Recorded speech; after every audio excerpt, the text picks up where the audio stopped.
J'ai l'habitude de commencer mes conférences toujours par ceci. Il n'y a pas de plus grande folie au monde que de condamner pour faux ce qui ne nous semble pas vraisemblable, et de ramener la puissance de Dieu et de notre mère nature à notre propre capacité et à notre suffisance.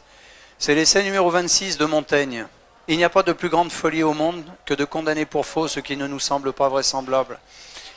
Parce que l'homme a des limites qu'il ne connaît pas, mais il se les fixe et il reste dedans, alors qu'il pourrait les transcender et les dépasser. Et vous allez voir qu'avec les cellules souches, vous allez découvrir des choses qui dépassent la raison raisonnante et qui sont pourtant la réalité. L'histoire du travail sur les cellules souches que j'ai réalisé a commencé il y a une dizaine d'années dans un endroit qui s'appelle Klamath Falls.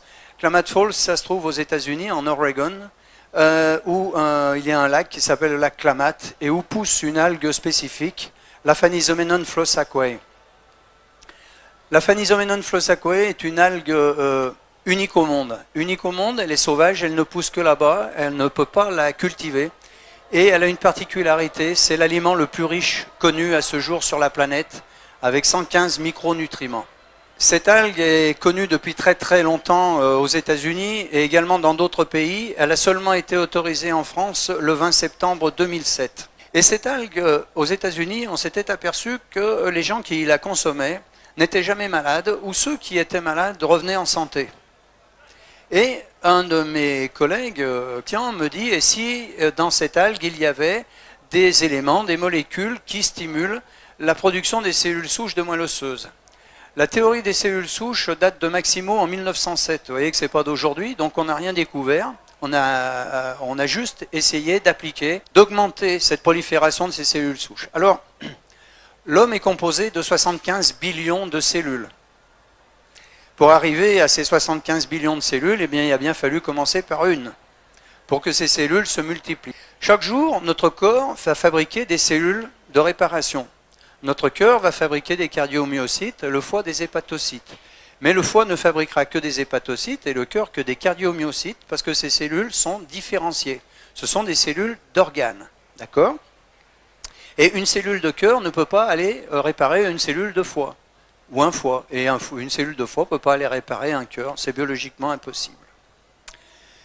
Le corps génère en moyenne 25 millions de cellules de réparation par jour. Le cœur que nous avons aujourd'hui a totalement été restauré en 4 mois. En 4 mois, le cœur que nous avons aujourd'hui n'est pas du tout le même que celui que nous avions il y a 4 mois.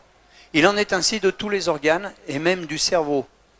Ce qui est étonnant dans le cerveau, c'est que ces cellules, les neurones et les cellules gliales se régénèrent en permanence et pourtant on a le souvenir de ce qui s'est passé il y a 1 an, il y a 2 ans, il y a 10 ans, il y a 20 ans. C'est un miracle. Avant d'arriver à un corps complet de 75 billions de cellules, eh bien, il faut bien commencer par une seule. Alors, comment ça se passe chez les mammifères ? Eh bien, c'est un ovocyte qui est fécondé par un spermatozoïde, bien entendu, et qui va donner la vie. L'homme ne sait pas donner la vie. L'homme ne donne pas la vie. C'est un acte magique. Nous pouvons dupliquer, nous pouvons cloner. Nous ne pouvons pas donner la vie. On ne sait pas faire, ça ne nous appartient pas, grâce à Dieu. Cette cellule fécondée, cet œuf fécondé, cet ovocyte fécondé va se multiplier pour donner des cellules dites totipotentes. Et là, nous sommes dans les cellules souches, mais embryonnaires. Ces cellules souches embryonnaires vont ensuite se multiplier pour donner apparition de ces cellules pluripotentes qu'on va appeler des blastocytes, dans lesquels on va trouver des blastocèles. Puis l'embryon, le fœtus, puis l'humain. Les cellules totipotentes ici, ce sont les cellules embryonnaires. Totipotente, ça veut dire toute potentialité. Toute potentialité. Retenez bien ça, tout est là-dedans. Tout est dans ce tableau. Cellule embryonnaire totipotente. Une cellule. Cette cellule, elle va se multiplier en deux. Une cellule souche mère et une cellule souche fille. Ces cellules vont à nouveau se multiplier en deux, puis en deux, puis en deux, puis en deux, à l'infini. D'accord ? Quand elles vont se multiplier, elles vont donner apparition à cellules pluripotentes. Pluripotentes. Plusieurs potentialités. Totipotente, toute potentialité. Pluripotente, plusieurs potentialités. Elles peuvent se multiplier et se différencier dans tous les types de tissus.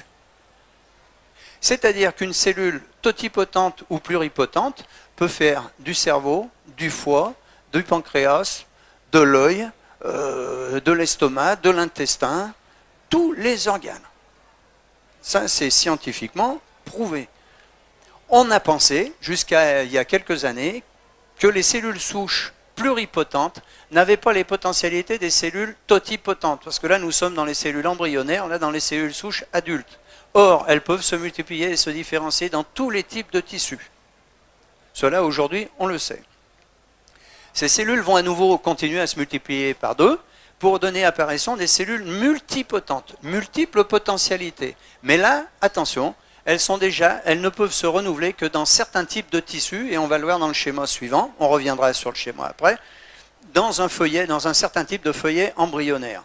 Puis ensuite, ces cellules vont se multiplier à nouveau pour donner naissance à des cellules différenciées, c'est-à-dire des ostéocytes, des cardiomyocytes, des hépatocytes. Mais une fois que les hépatocytes seront faits, aujourd'hui, dans l'état de nos connaissances, ils ne peuvent pas revenir en arrière. C'est-à-dire qu'un hépatocyte ne peut faire que du foie. Et ces cellules de foie vont se multiplier, on connaît ça depuis très longtemps, le foie est un organe qui se régénère très très vite, en permanence. Donc voilà l'œuf ici fécondé, le zygote, l'ovocyte, qui va, une fois fécondé, va donner apparition, naissance à des blastocytes dans lesquels on va trouver une trentaine de blastocèles. Ces blastocèles vont se multiplier et puis vont migrer, soit dans l'endoderme, soit dans le mésoderme, soit dans l'ectoderme. C'est ce que je vous disais dans le tableau précédent, c'est-à-dire que cellules multipotentes peuvent se renouveler qu'en certains types de tissus. C'est-à-dire, une fois qu'elles seront ici, elles ne pourront se renouveler dans l'endoderme que dans du poumon, du tube digestif ou du foie. Le tableau n'est pas exhaustif, hein, d'accord? Par contre, si elles sont parties pour faire du mésoderme, dans ce feuillet embryonnaire dit mésoderme, elles ne pourront faire que du rein, du cœur, de la moelle et du sang, du muscle ou de l'os. Mais la même, elle peut faire de l'os ou du rein ou du muscle ou du cœur, d'accord? Si elle est partie là, elle fera du tube digestif ou du poumon ou du foie. Mais une fois qu'elle est partie ici, elle ne peut plus être là, hein. Et si elle part dans l'ectoderme, elle fera de la peau, du cerveau ou des nerfs. D'accord? Mais une fois qu'elle sera ici du nerf, on revient là, elle est différenciée. Elle ne peut plus revenir en arrière. Vous allez comprendre ce que sont les cellules souches, c'est très simple, c'est très facile. Quand j'étais petit garçon, et puis je suppose que tous les petits garçons, enfin tous les hommes ici aujourd'hui, quand on était petit, on joue avec des lézards, on les attrape par la queue et les lézards ils cassent leur queue. Et la queue du lézard repousse. Cellules souches qui font repousser la queue du lézard. Donc, vous avez vu, on va revenir, hein, mais c'est simple. Cellules souches, ici, totipotentes, embryonnaires. Cellules souches pluripotentes, ce qu'on va appeler adultes. Cellules souches adultes, que l'on va trouver beaucoup dans la moelle osseuse, mais également dans le cerveau. Mais il est plus facile de travailler sur de la moelle osseuse que de travailler sur du cerveau. Imaginons, et ça c'est fait, bien entendu, que ces cellules souches de moelle osseuse, on vienne les prélever avec une seringue, on les cultive, on les multiplie dans des boîtes de, ce qu'on appelle les boîtes de pétri, on les nourrit, on les fait se multiplier, et une fois qu'elles sont multipliées par milliers, par millions, on va les réinjecter dans l'organe qui est malade, et ces cellules souches de moelle osseuse que l'on a prélevées, qu'on va réinjecter dans le cœur, vont faire du cœur. Mais si on les avait réinjectées dans le foie, elles auraient fait du foie. Au bout de quelques jours, et vous allez voir des photos dans quelques instants, des vraies photos, eh bien, au bout de quelques jours, le cœur est entièrement reconstitué. Vous voyez qu'il n'y a même pas de traces de cicatrices, il n'y a pas de nécrose au niveau du cœur. Si ça avait été dans le foie, elle aurait fait du foie, réparé complètement le foie. Alors, les petits points bleus ici, ce sont les cellules souches qui, naturellement, tous les jours, nous en relarguons environ 3 millions de cellules souches de moelle osseuse. Hein? Environ 3 millions. Tous ici, c'est une moyenne. Et ces cellules souches, de manière naturelle, migrent à travers l'os et vont circuler dans la circulation sanguine. Il faut 36 heures à une cellule souche pour qu'elle fasse le tour complet du corps humain. 36 heures. Alors imaginons que ce petit point bleu ici, ce sont des cellules souches qui circulent, hein, ça c'est des veines, des artères, et puis elles partent ici. Et elles arrivent dans le foie. Et ici, vous voyez dans le foie, injury. Injury, c'est un stress. Il y a un problème au foie. Eh bien, qu'est-ce qui va se passer? Le foie, lorsqu'il a un problème, quel que soit l'organe, il va générer des signaux de détresse, ce qu'on appelle des cytokines. Imaginons qu'il y ait le feu ici, qu'est-ce qu'on va faire? On fait le 18. Ben, on ne fait que reproduire ce que fait la nature. Le foie, il fait le 18. Les cytokines vont appeler au secours. Donc, les cellules souches sont les pompiers, elles arrivent ici. Elles arrivent ici et elles vont réparer le foie, parce que le foie a appelé. Mais elles ne vont pas réparer ça comme ça par hasard. Et là, je vais vous montrer un tout petit morceau de film. Regardez-le bien, c'est assez impressionnant. Vous avez ici une cellule souche et ici ce qu'on appelle une cellule d'adhérence. Parce que les cytokines, ce sont ces signaux de détresse. Mais la cellule souche, quand elle va passer, elle va passer. Et comment elle va faire pour faire du foie? Eh bien, il faut qu'il y ait une cellule, ce qu'on appelle les cellules d'adhérence, qui vont les coopter. Et regardez bien ce qui va se passer. Ça, c'est une cellule souche. Ça, c'est une cellule d'adhérence. Regardez bien, ça ne dure pas longtemps, mais c'est très, très chouette. For the brain from embryonic stem cells. And it turns out that we're able to do this. And that these neural stem cells, as we call them, La cellule d'adhérence va chercher la cellule souche et lui dit, viens ici et toi, tu vas faire du foie, si c'est un problème de foie, ou du cœur, si c'est un problème de cœur. Ce film a été fait par l'université d'Édimbourg. C'est pas moi qui l'ai réalisé, mais je trouve que le petit morceau, bon, tout le reste, c'est très très chouette, mais celui-là est particulièrement beau. Donc cette cellule, ici, elle va passer, elle va arriver là parce qu'il y a eu des signaux de détresse des cytokines, et au moment où elle va passer là, il y a une cellule d'adhérence qui va la coopter, et pour dire, toi tu restes là, tu fais du foie. Et puis, il y en a beaucoup qui arrivent, et puis elles ressortent, soit parce que le problème est réglé, soit parce qu'il n'y a pas suffisamment à ce moment-là de cellules d'adhérence, donc elles vont refaire un tour. Et puis elle ressort, et puis elle vient ici. Et là, on s'aperçoit qu'il y a un problème sur le derme. Eh bien, exactement la même chose, cytokine, cellule d'adhérence, et celle qui était ici, qui est ressortie, qui n'a pas fait du foie, elle va faire du derme. Et si au lieu de venir ici, elle était partie là, eh bien, vous voyez, de l'intestin, cytokine, cellule d'adhérence, et elle va faire de l'intestin. Celle, quand elle est ici, elle ne sait pas si elle va faire du foie, de l'intestin ou du derme. Elle peut tout faire, pluripotente. C'est merveilleux, c'est merveilleux. Donc nous avons, chaque jour, 3 millions de cellules souches que nous libérons et qui sont capables de nous réparer. Lorsque l'on se blesse, je prends la main, c'est plus facile pour moi pour vous montrer, on se blesse à la main, eh bien vous savez qu'au bout il va y avoir du sang, et puis ça va coaguler, il va y avoir une croûte, et quand la croûte tombe, c'est réparé. Eh bien il y a des cellules souches évidemment de l'épiderme, et du derme si c'est profond, de l'épiderme en surface, qui sont venues réparer, mais également des cellules souches de moelle osseuse. Ah, c'est bien, vous dites ça, mais vous pouvez le prouver. Eh bien, c'était tout le but du travail, c'était de prouver que c'était bien des cellules souches. Alors, comment on fait? Eh bien, c'est très simple. Alors, un petit schéma ici, pour vous rappeler, si on parle bien de moelle osseuse, pas de moelle épinière, les cellules souches de moelle osseuse migrent à travers l'os, et ces cellules souches peuvent faire du muscle squelettique, des cellules épithéliales, des neurones, des cellules gliales, du muscle cardiaque, de la graisse, des globules rouges, des globules blancs, du cerveau, du foie, etc. Les mêmes. Les mêmes. Nous étions convaincus de ça, mais il fallait le démontrer. Donc nous avons demandé au professeur Orlik, vous voyez Orlik ici, le professeur Orlik, il travaille à l'université dans l'Illinois, et on lui a demandé, parce qu'il ne faut pas être à la fois juge et partie, il faut demander à l'extérieur, monsieur le professeur, est-ce que vous pouvez prouver que ce que l'on dit est vrai? Donc il a fait les essais. Alors qu'est-ce qu'il a fait? Eh bien il a provoqué une centaine d'infarctus du myocarde sur des souris. À ce moment-là, le professeur Orlik sépare ces 100 souris en 2 lots de 50. Il les remet dans leur cage, et dans les premières, il les remet dans leur cage et il leur donne à manger de la nourriture comme d'habitude. Et on s'aperçoit que 27 jours après, du groupe contrôle, il y a une scarification terrible au niveau du muscle ventriculaire, vous voyez en bleu ici, une toute petite reconstruction en rouge sur uniquement 17% de survivants. D'accord? Infarctus du myocarde, et on les laisse se débrouiller, on ne change rien au régime alimentaire. Sur le deuxième lot de souris de 50, le professeur Orlik les remet également dans leur cage, mais là, cette fois, il adjoint à la nourriture des molécules que nous avions isolées de l'algue bleu vert dont je vous ai parlé au départ, c'est pour ça que je vous ai rapidement parlé de l'algue bleu vert. Nous isolons 2 molécules et on la rajoute à la nourriture. Et qu'est-ce qui se passe quand on rajoute ces 2 molécules à la nourriture? 27 jours après, groupe contrôle, Orlik renouvellement total du muscle ventriculaire. Vous voyez, il n'y a aucune scission, la cicatrice a complètement disparu. Ce sont des vraies photos, ça, hein, ce n'est pas des photos de montage. 73% de survivants contre 17%. Il n'y a pas d'effet placebo chez les animaux. Donc l'écart est réel. 17% chez celles qui se débrouillent toutes seules avec une toute petite, vous avez vu, revascularisation, un tout petit muscle. Là, le muscle est entièrement refait en 27 jours.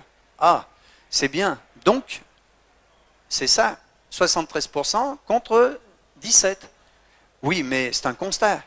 C'est pas une preuve. Ah, vous avez raison. C'est pas une preuve. On peut faire ça à l'infini, ça ne sera jamais une preuve. Alors comment prouver que c'était bien des cellules souches qui arrivaient de la moelle osseuse? Eh bien, je le dis dans toutes les conférences, lorsque j'étais plus jeune, à partir de l'âge de 15 ans, dans les 63, eh bien, je faisais de la spéléologie. Et quand on perdait une rivière souterraine, on mettait dans l'eau de la rivière un produit qui s'appelle la fluorécéine.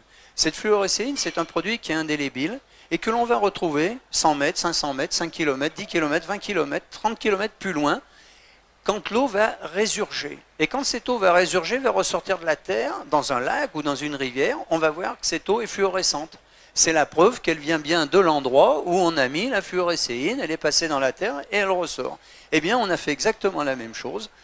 Le professeur Orlik a simplement mis un produit fluorescent dans la moelle osseuse, que l'on appelle le test d'immunofluorescence.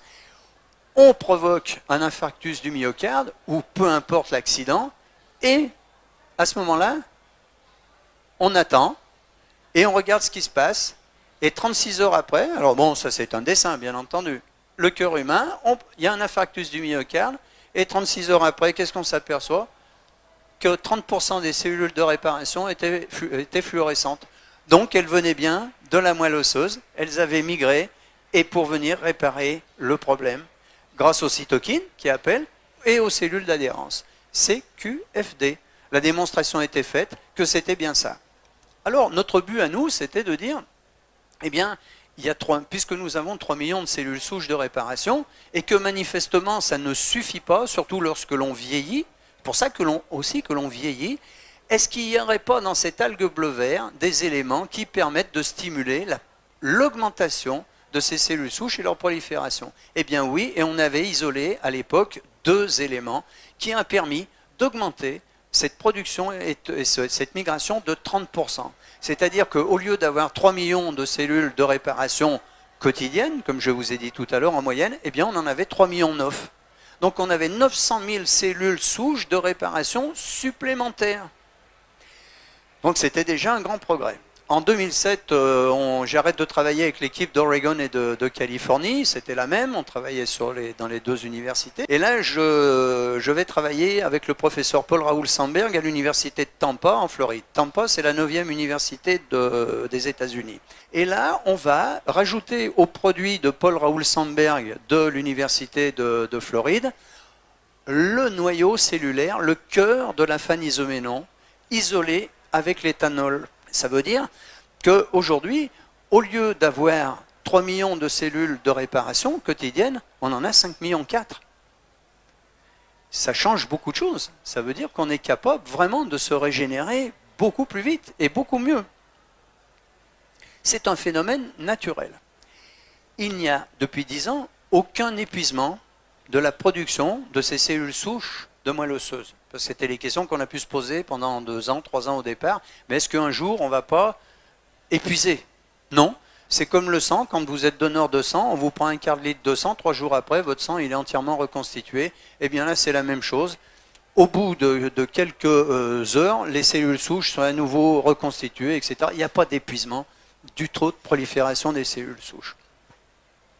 Donc on a mis un produit au point qui s'appelle le Synerstem que vous avez ici, qui est donc à base de myrtille, de thé vert, de bleuet, de carnosine, de vitamine D3 et du cœur de la phanisoménon. Uniquement le cœur, hein, je ne parle pas de la totalité de la plante, uniquement le cœur.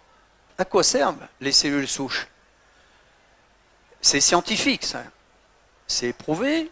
Vous avez en blanc la bibliographie. Alors vous voyez que les travaux datent de 2003, les premières publications 2002-2003, puisqu'on a commencé en l'an 2000. Et les publications, les premières ont commencé en 2002-2003, sur les cellules souches de moelle osseuse, hein, je parle bien, pas les cellules souches embryonnaires. Accidents vasculaires cérébraux, vous connaissez les AVC, utilisés sur les AVC. Les cellules souches adultes du cerveau, de la moelle osseuse et du sang de cordon ont un effet thérapeutique. Les cellules colonisent spontanément la lésion. Publication. Les diabètes, insulino ou non insulino-dépendants. Les cellules souches adultes du foie, du pancréas peuvent former des îlots de Langerhans. Les îlots de Langerhans, c'est dans le pancréas, c'est ce qui permet de traiter le sucre, c'est pour ça que ça agit sur le diabète. Publication scientifique à chaque fois, c'est pas nous ça. C'est à partir des travaux, hein, mais c'est pas nous qui avons écrit.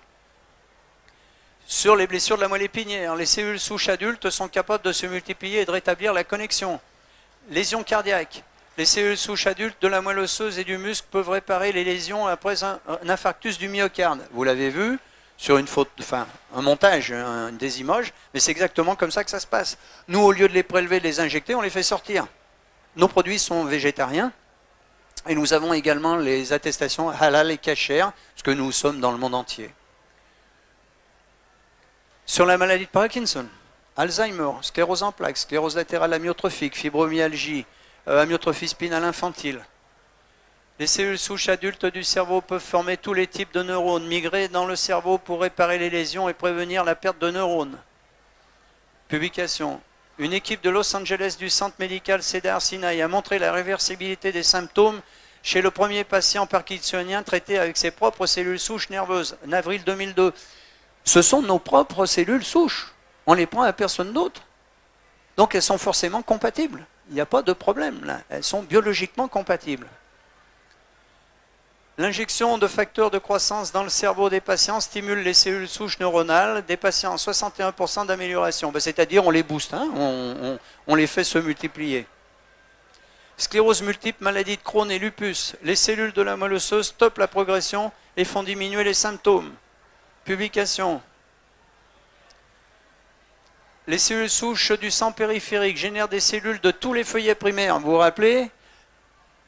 Endoderme, mésoderme, ectoderme, les trois feuillets. De tous les feuillets primaires, y compris des cellules endothéliales, des cellules neurales et des cellules de foie. Les cellules souches adultes de la moelle osseuse recréent des neurones dans le cerveau humain. Jusqu'à il y a 10 ans en arrière, on pensait qu'on naissait avec un capital de neurones, vous savez, on l'a tous entendu, puis que tous les jours, on en perdait un certain nombre. Ben, on serait tous gaga. Donc, c'était pas possible, mais on pensait que c'était comme ça. Et en réalité, les neurones se reproduisent eux-mêmes. Et les neurones sont aussi capables de faire n'importe quelle cellule du corps humain. C'est une particularité. C'est comme dans les cellules souches de moelle osseuse.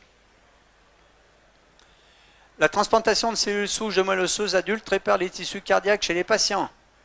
Les cellules souches adultes de la moelle osseuse forment du foie, de la peau, du tube digestif chez les patients et participent à la formation de tous les tissus du corps humain. À chaque fois en blanc les publications. Une unique cellule de moelle osseuse d'une souris adulte forme de la moelle fonctionnelle, des cellules sanguines, du foie, du poumon, du tube digestif, de la peau, du cœur et du muscle squelettique. Les cellules souches adultes du cerveau se différencient en tissus de nombreux organes, cœur, poumon, intestin, rein, foie, système nerveux, muscles et autres tissus. J'insiste bien, le produit que nous avons mis au point, le Synerstem, qui est un produit naturel, végétarien, il ne guérit rien, il ne soigne rien. Il n'a aucune propriété thérapeutique. Vous avez bien compris que son seul rôle, c'est de stimuler la production de nos cellules souches et leur migration. Et que ce sont nos cellules souches qui nous réparent. D'accord? J'insiste, c'est important. On ne prend pas de raccourci. Le produit ne guérit rien. Aujourd'hui, on sait que l'on peut augmenter la production et la prolifération des cellules souches de moelle osseuse de 80%, ce qui nous permet d'avoir, de presque pas tout à fait doubler, bientôt oui, mais pas encore, de doubler notre capacité d'auto-régénération. Alors, vous avez beaucoup de résultats positifs, mais vous avez aussi des échecs. Et ces échecs, c'est pourquoi? Eh bien, il y a 2 critères à ça. Et les échecs, on les a quantifiés. Sur toutes les pathologies confondues, 7%. Et 7%, c'est pas beaucoup, 7% d'échecs. Mais c'est 7% de trop. Mais on ne pourra jamais arriver à 100%. Et celui qui vous dirait ça sera un menteur. Et 7% d'échecs, pourquoi? 2 critères. 1, des gens qui vont arrêter trop tôt. Nous avons eu une dame qui avait une sclérose en plaques depuis 15 ans. et qui, cette année, là, au salon à Paris, vient me voir avec ses béquilles en me disant « Monsieur Poignet, ça n'a pas marché. » Ah bon, c'est quoi une sclérose en plaques? Vous avez pris pendant combien de temps? 4 mois. Et je ne suis pas la fée Clochette, ni Merlin l'Enchanteur, et je ne peux pas dire combien de temps ça prendra. Mais cette dame, elle avait une sclérose en plaques depuis 15 ans, il fallait qu'en 4 mois, elle soit debout, sans béquille. Mais je ne sais pas, peut-être qu'il fallait qu'elle fasse pendant 1 an. Et puis peut-être que ça n'aurait jamais marché. Parce qu'il y a des gens chez qui ça ne marche pas. Et ça ne marchera jamais parce qu'il y a une partie de la population dans le monde qui ne relâche pas les cellules souches de moelle osseuse. Donc ils n'ont pas cette capacité supplémentaire pour s'auto-régénérer. Voilà. Mais je ne sais pas expliquer pourquoi. Les cellules souches de moelle osseuse également ne sont jamais cancéreuses. Je ne sais pas si je l'ai dit, mais je le dis, c'est important. Ne sont jamais cancéreuses. Vous savez, j'aime bien aussi cette phrase